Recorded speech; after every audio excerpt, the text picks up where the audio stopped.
Good morning. Shay here in Silver Lake, Oregon. It's 34 degrees. Today the high is supposed to be 66 with an 8-mile-an-hour wind. Oh, the kids didn't pick up the golf clubs yesterday. Oops. Robert and Serenity were playing golf in the yard, even though I kept telling them that the dirt is still too soft to roll the ball on. Oh, I did get a lot done. Oh, it's April 10th, Wednesday. I don't know if I said that. But I moved. See, I really kind of like the way this looks. I mean, I'll do a little bit more rearranging, but I'm liking the way that this line is going. Those are the two yard lights that are not working that I'm going to take back because they've been out here for several days now. They should have. It's supposed to be sunny all day today. So, yesterday when Robert came over, we worked on weeding. Look how far we got. I'll get down here and you'll be able to see better. Look at that.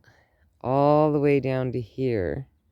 He was still digging up because I want to get all this area done too. It's a big difference. He finished laying bark down. We put, see, that's all the weeds. Wow, look at that frost. I got the skis up right there. Snowboards right there. Figure I'm going to do the snowboard for cucumbers. Or I don't know. I need to do a lot of cucumbers. Because we eat a lot of cucumbers. I don't know why. And we eat cucumbers a lot of different ways. Like, my daughter does like a vinegar, salt, put it in a container, shake it all up. She does that. She likes to eat them just regular. I like to eat them with a little salt sprinkled on top of them. Or we like to have them in, cut it up and put it in our water. Or we like them in salads. We like them for snacks. We do love them for snacks. And last year, we were fighting over every cucumber. So this year I gotta double up, maybe even triple up on the cucumbers. Look how bushy those tulips are getting. That's kind of nice. Be nice to see some color soon. Tulips don't mind the frost, it seems. I don't know. Need to start digging up some of this mint. And those daffodils took a plunge. But the ones that I dug up and transplanted are doing fantastic. Look at those. Those are doing really good. Serenity was like bummed there was no strawberries yet. But those raspberries, remember last year they were supposed to be thornless raspberries? Those look like thorns to me. But I do have some growth. I do need to get in here and clean this out and maybe add some more dirt. Try to peel off this little top layer and then add some better dirt. And then this is my wildflower yard. These things right here that are growing, those are baby California poppies. So those will pop up. That's what brings the bees in. Ever since I brought in more and more bees by picking things that they like, it has totally transformed my yard. Like, the more bees you have, the better. I really, really am gonna keep putting in more. I need to clean out this. There's some tulips in here. I planted these tulips in here like 4 years ago, and they just really struggle. But they do keep coming back, so. And then this is my plum tree, and it is getting some starts on it. But I did notice this apple tree yesterday. Look at that. It has all kinds of leaves. The darn deer would leave it alone. They would have apples in a couple years. This one's doing really good too. But that's mostly because I keep it pretty protected. So I need to build a circle thing for that and put that in there. This is garlic. It's doing good.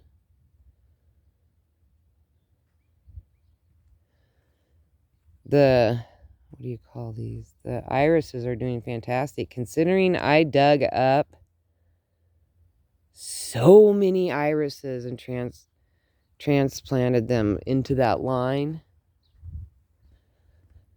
I mean, I devastated them.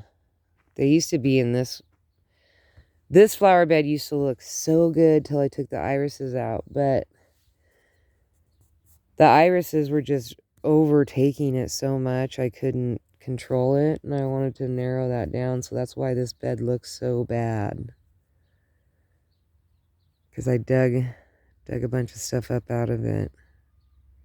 I loved it the first 2 years because it wasn't like overwhelming, but then the irises just got so overwhelming that I had to take them out of here, which is what's going to happen to here. Because look how thick that is. It's fine for a while, like that one on the end there. This summer, I'm going to have to take out like the front chunk and thin that back.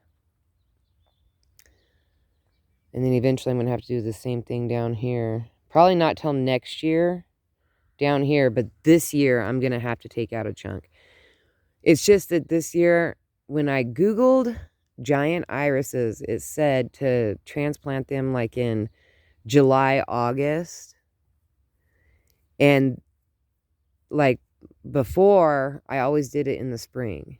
Like when I wanted to move some irises, I would just, like May, June. That's when I would usually do it. But because I researched it and they said not to do it in my area till July, August, biggest mistake I ever made.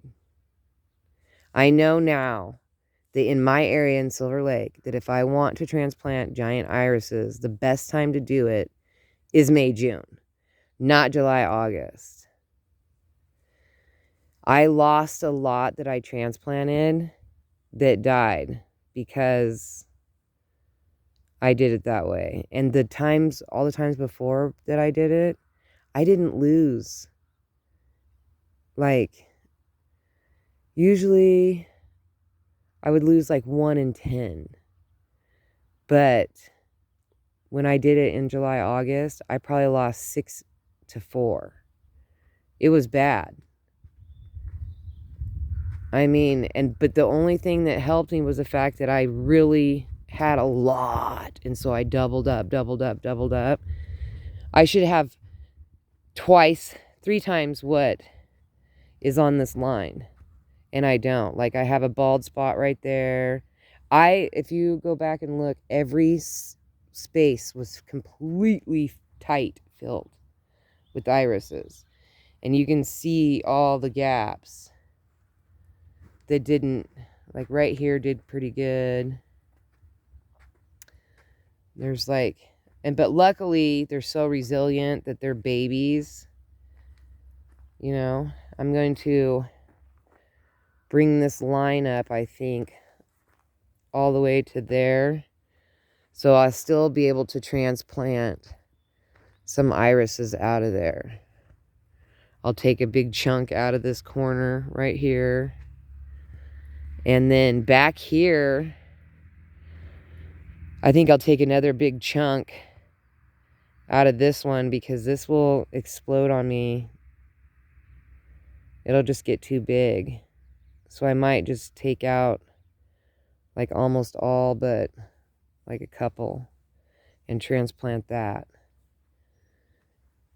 And then from there, and then I still have to, my dog just keeps messing with this. I don't know why he digs around buildings, but I have to keep piling stuff.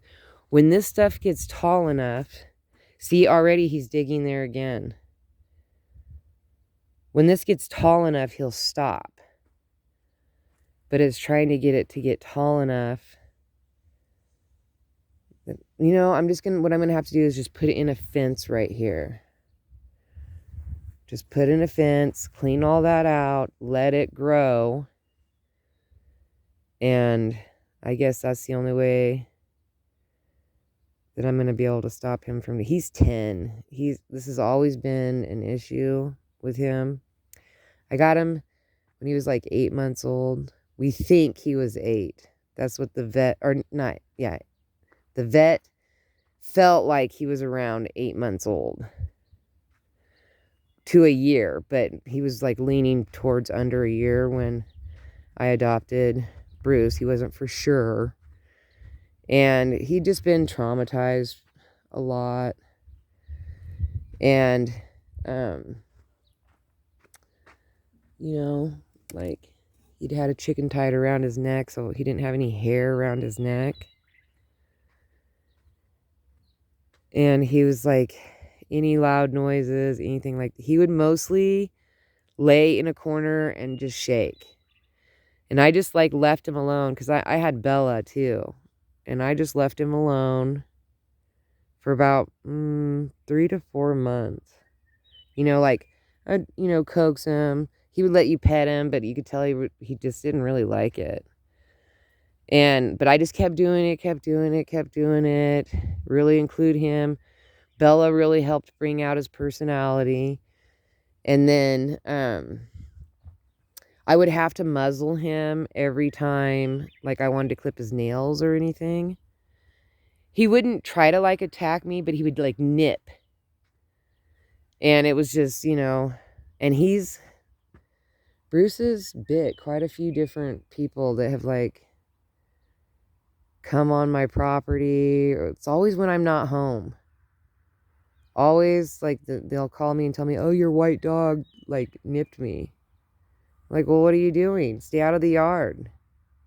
I don't understand. I have beware of dog signs. Like, Bella's different. Or she was different. You know, and I would constantly tell him, look, I know that you think you know him, but I barely know him. It took me years. He's like almost 11 years old now.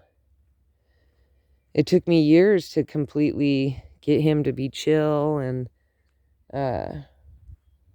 you know, not be stressed out or upset. And even still to this day, some things will like upset him. Like if I'm super excited on the phone, I have to be careful because he'll get really stressed out and go and hide.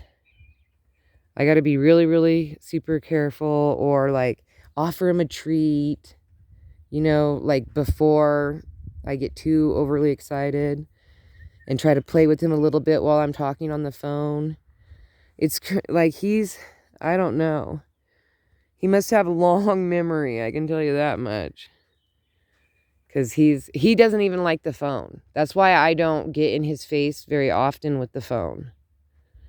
Because he just doesn't like it.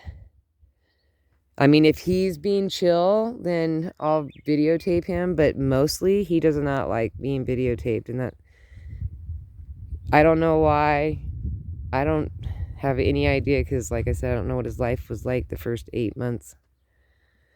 But he's much nicer and really chill now. He's been pretty depressed since Bella, though. But I don't want to mix him with another animal because it's hard to see how he'll react. Bella was very tough. She was a different kind of, you know, she had a way about her. And I don't have another dog that I can introduce that I know that well. Oh, well, look at that. Those are some Johnny Jumpers. Hopefully my asparagus comes back. All right, I've rambled on for 15 minutes. Are you serious? All right. I'll talk to you guys later. Wishing you a wonderful day. Sending you good vibes. Look at that beautiful sky. All right. You guys have a good day. Bye.